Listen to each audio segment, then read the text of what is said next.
LPG gas ಪೂರೈಕೆ ಹೆಚ್ಚಾದರೂ ಗಂಟೆಗಟ್ಟಲೆ ಸಾಲು, ತೀರದ ಆಟೋ ಚಾಲಕರ ಗೋಳು.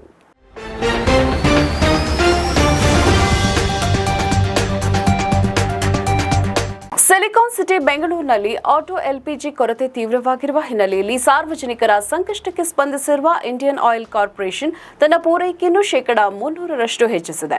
ಪಶ್ಚಿಮ ಏಷ್ಯಾದಲ್ಲಿ ನಡೆಯುತ್ತಾ ಇರುವ ಸಂಘರ್ಷವು ಅಂತಾರಾಷ್ಟ್ರೀಯ ಮಟ್ಟದಲ್ಲಿ ಇಂಧನ ಪೂರೈಕೆಯ ಮೇಲೆ ಪರಿಣಾಮ ಬೀರಿದ್ದು, ಇದರ ನೇರ ಹೊಡೆತ ಇದೀಗ ಬೆಂಗಳೂರಿನ ಆಟೋ ಚಾಲಕರು ಮತ್ತು ಎಲ್ಪಿಜಿ ವಾಹನ ಸವಾರರ ಮೇಲೆ ಬಿದ್ದಿದೆ. ಬೆಂಗಳೂರು ಸೇರಿದಂತೆ ರಾಜ್ಯದ ಒಟ್ಟು ಆಟೋ ಎಲ್ಪಿಜಿ ಮಾರುಕಟ್ಟೆಯ ಸುಮಾರು ಶೇಕಡಾ 80ರಷ್ಟು ಪಾಲನ್ನು ಖಾಸಗಿ ಆಟೋ ಎಲ್ಪಿಜಿ ಡಿಸ್ಪೆನ್ಸಿಂಗ್ ಸ್ಟೇಷನ್ಗಳು ಹೊಂದಿವೆ. ಆದರೆ ಯುದ್ಧದ ಕಾರಣದಿಂದಾಗಿ ಖಾಸಗಿ ಕಂಪನಿಗಳಿಗೆ ಅನಿಲ ಪೂರೈಕೆಯ ವ್ಯತ್ಯಯ ಉಂಟಾಗಿದ್ದು, ಹೆಚ್ಚಿನ ಖಾಸಗಿ ಬಂಕ್ಗಳು ಮುಚ್ಚಲ್ಪಟ್ಟಿವೆ ಅಥವಾ ಸೀಮಿತ ದಾಸ್ತಾನು ಹೊಂದಿವೆ. ಇದರಿಂದಾಗಿ ನಗರದ ಹಲವೆಡೆ ಆಟೋ ಚಾಲಕರು ಇಂಧನಕ್ಕಾಗಿ ಕಿಲೋಮೀಟರ್ ಗಟ್ಟಲೆ ಸಾಲುಗಟ್ಟಿ ನಿಲ್ಲುವ ಪರಿಸ್ಥಿತಿ ಕೂಡ ನಿರ್ಮಾಣವಾಗಿದೆ. ಈ ಬಿಕ್ಕಟ್ಟನ್ನು ನಿವಾರಿಸಲು ಮುಂದಾಗಿರುವ ಸರ್ಕಾರಿ ಸ್ವಾಮ್ಯದ ಇಂಡಿಯನ್ ಆಯಿಲ್ ಸಂಸ್ಥೆಯು ತನ್ನ ವಿತರಣಾ ಕೇಂದ್ರಗಳಿಗೆ ಅನಿಲ ಪೂರೈಕೆಯನ್ನು ಗಣನೀಯವಾಗಿ ಏರಿಕೆ ಮಾಡಿದೆ. ಖಾಸಗಿ ಬಂಕ್ಗಳ ಮೇಲಿನ ಅವಲಂಬನೆ ತಗ್ಗಿಸಲು ಮತ್ತು ಮಾರುಕಟ್ಟೆಯಲ್ಲಿ ಉಂಟಾಗಿರುವ ಕೊರತೆಯನ್ನು ಸರಿದೂಗಿಸಲು ಶೇಕಡಾ 300ರಷ್ಟು ಹೆಚ್ಚುವರಿ ಪೂರೈಕೆ ಸಹಕಾರಿಯಾಗಲಿವೆ ಅಂತ ಸಂಸ್ಥೆ ಕೂಡ ತಿಳಿಸಿದೆ. ಆದರೂ ಏಕಾಏಕಿ ಹೆಚ್ಚಾದ ಬೇಡಿಕೆಯಿಂದಾಗಿ ಇಂಡಿಯನ್ ಆಯಿಲ್ ಬಂಕ್ಗಳ ಮುಂದೆಯೂ ವಾಹನಗಳ ದಟ್ಟಣೆ ಕಂಡುಬರ್ತಾ ಇದೆ. ಸಂಘರ್ಷ ಮುಂದುವರೆದರೆ ಮುಂದಿನ ದಿನಗಳಲ್ಲಿ ಇಂಧನ ಬೆಲೆ ಮತ್ತು ಲಭ್ಯತೆಯ